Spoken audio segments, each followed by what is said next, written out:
Hi, you guys. Welcome back to Bright Violet Arts. My name is Valerie, and today I am setting up my bullet journal for the month of June 2025. I've created a theme for this month that mixes florals with some intricate patterns, and it's going to use a colorscape of neutral and pastel shades. Today is June 10th as I record this voiceover, which means I've already been using these pages for a little over a week. And I hope you don't mind that there are some notes and appointments already on these pages. But I did make a change this month. I started using Rolling Daily logs. Here's the first Rolling Daily spread. These Rolling Daily logs are going to replace the pre-drawn, pre-made weekly spreads that I've done in all of my prior bullet journals. So instead of a weekly spread where the boxes for each day are drawn in advance with a certain amount of space, this allows me to just enter one day at a time. And when that day comes to an end, the next day that I'm using the journal, I will just go on to that day's date and continue from there. This gives me the flexibility to use as much or as little space as I need for any given day based on the number of tasks that I'm going to write down. I still want to have beautiful decorated pages with this new system, so I'm setting them up by pre-decorating pages in advance that leave a lot of space for these daily entries. I'm going to show you today how I create these illustrations in the style of this theme. The materials I'm using today include a couple of highlighters.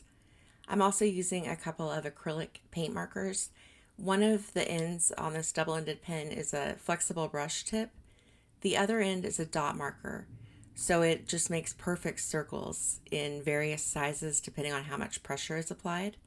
I have a black fine liner in a 0.5 size and a fine tip Posca pen in white. I also have a bright orange gel pen.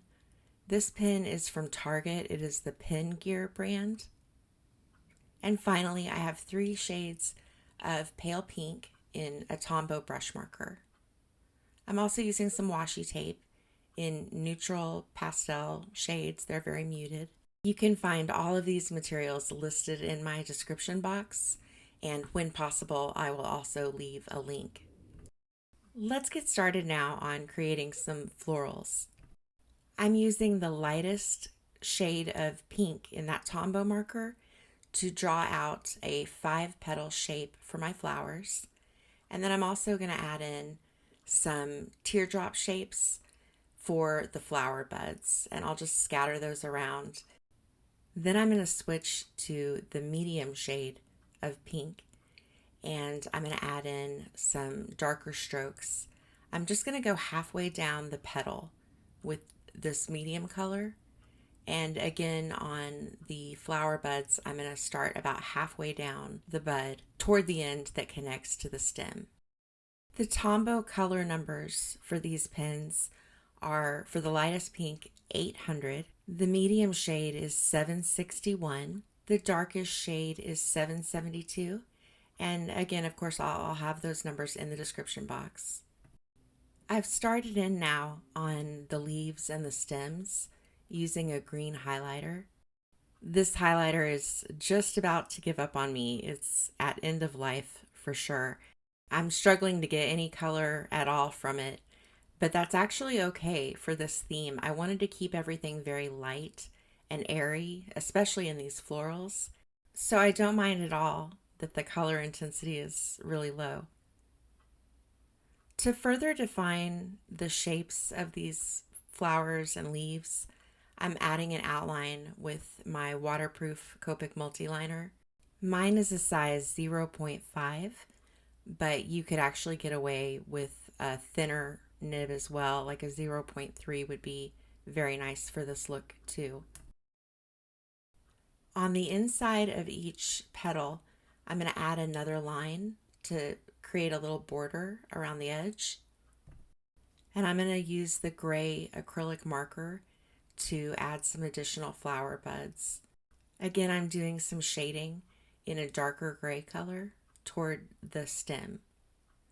For the center of these flowers, I'm going to layer them But the first layer is going to use that dot marker to make gray circles in the center. I've switched to the white paint pen now to create little heart shapes in the gray flower buds. I wanted these florals to have a unique look, so to achieve that, I am going to double up the outline. Every place I've already drawn a line, I'm going to put a second line in very close to it, and I'm being intentionally kind of loose and messy with these strokes, and I enjoy that because it creates a really casual look. I'm adding a dot of the white paint pen to finish off the center of the flower, and then adding some little heart shapes in the gray flower buds. I've brought in the orange gel pen now, and the technique I'm using here is interesting. I am laying down the orange gel ink first, and before it has time to dry, I'm going to add the white paint pen to it, and I'm just going to mix them together right there on the surface of the paper. The reason that I really like this technique is because it changes the color of the gel ink considerably. It's kind of strange because the ink itself is a bright orange, and I would normally think that adding white would just create a pale orange, but in this case it actually changes the ink to a pink color. It's almost fuchsia after it dries. I did use a couple of layers on these fuchsia areas to build up the color and the opacity to a point where I was happy with it.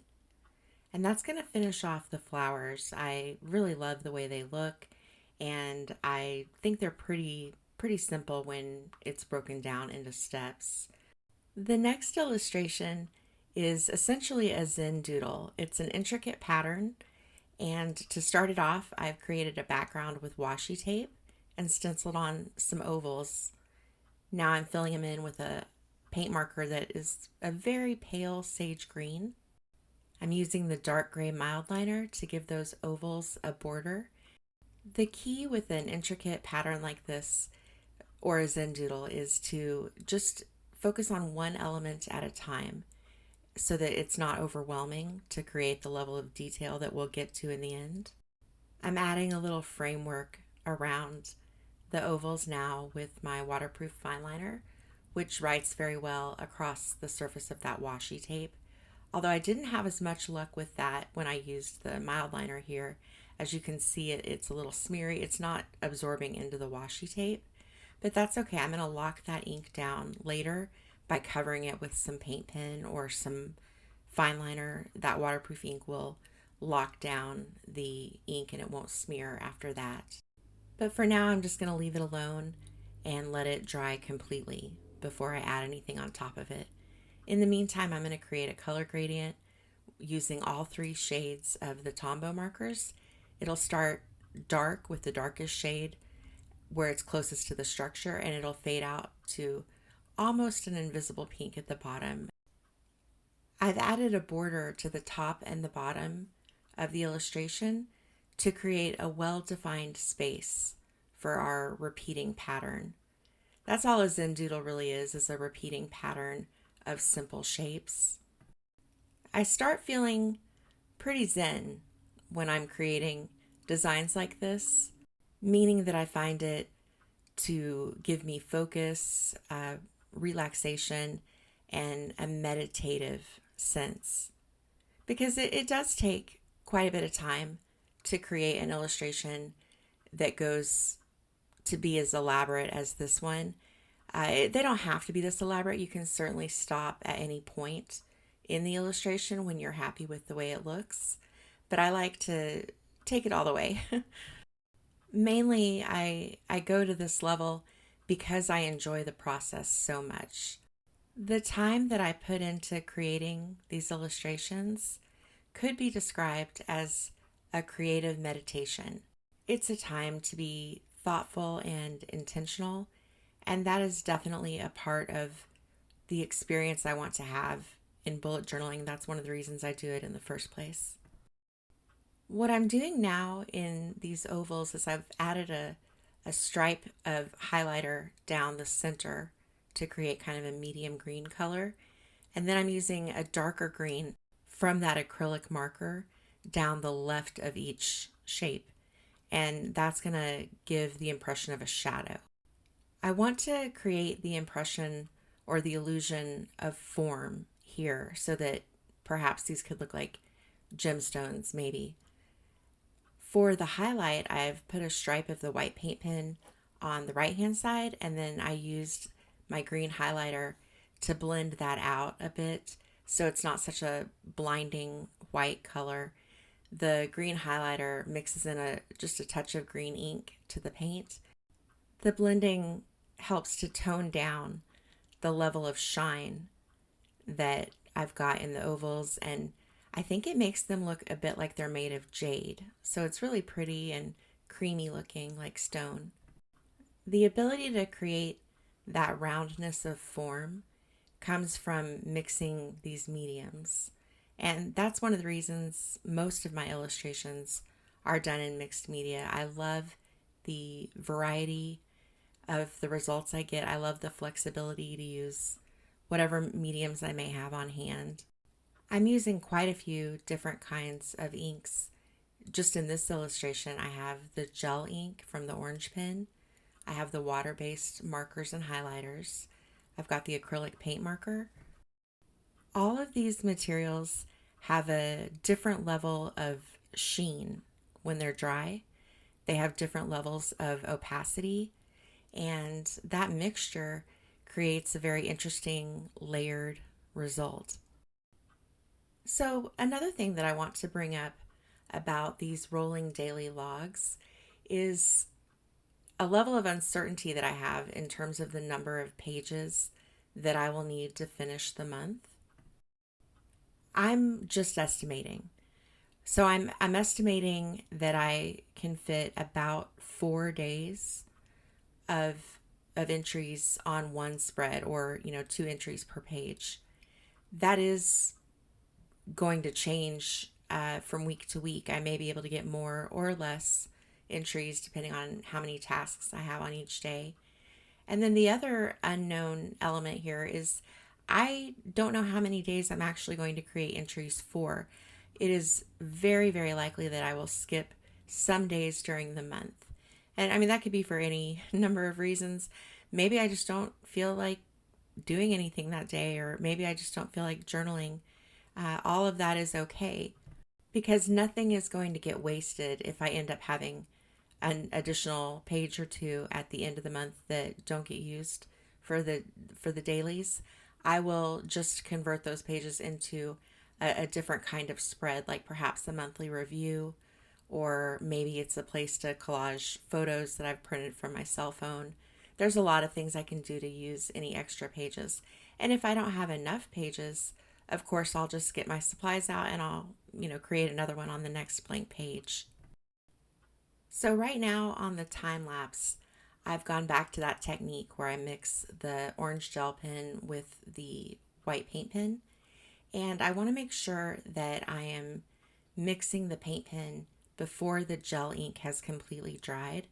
So to that end, I am just working 2 shapes at a time with the gel pen, blending them out, and then going on to the next set of 2. I love the way the design looks at this point, but I wanted to add one more element. I wanted to add some delicate beaded draping across the bottom of the design. And to make sure that I get that draping to look realistic, as if gravity is pulling down each little loop straight down to the earth, I needed to make some guidelines. So I've put in little dots at key points in the center and along the sides of where the draping should go. And I wanted to do that before I started drawing in the little beads, because I knew that if I went in just freestyle on those beads, they would not look realistic. They would not look like gravity was pulling them down, and they definitely would not be symmetrical in terms of like one shape to the next being even. So the guidelines helped tremendously on that. I'm going to add one more final detail here, which is just a dot of white on each bead, a little bit of a highlight. And that's going to finish off this lovely Zen Doodle illustration for us. The last little detail that I like to add to each of these daily spreads is a motivational quote. I love a motivational quote on every page in my bullet journal. I love having something that is uplifting and inspiring to look at whenever, I turn to any given page. So to create this one, I started off by writing the quote in the fine liner, and because it's waterproof, I could cover over that with the acrylic marker and not have to worry about it smearing. I did not make the gray box completely opaque for a couple of reasons.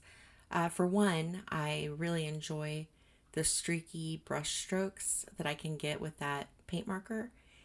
The second reason is that it will still show through the paint, and that gives me a guideline to trace over to actually write the quote on top of the box.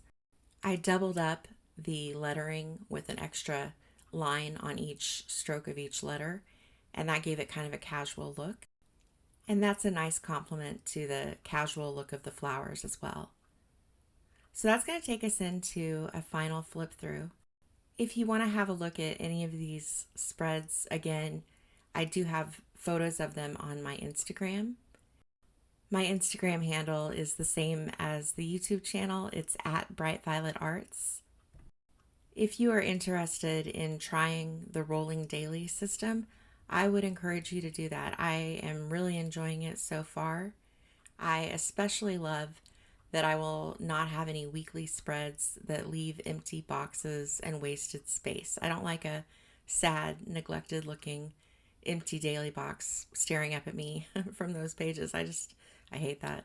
So I will be making the most of my pages in this way, and I will make sure to post a flip through of everything when I've completed the month so you can see how they turned out. I'm wishing everybody a very happy, healthy month of June. And until next time, happy journaling.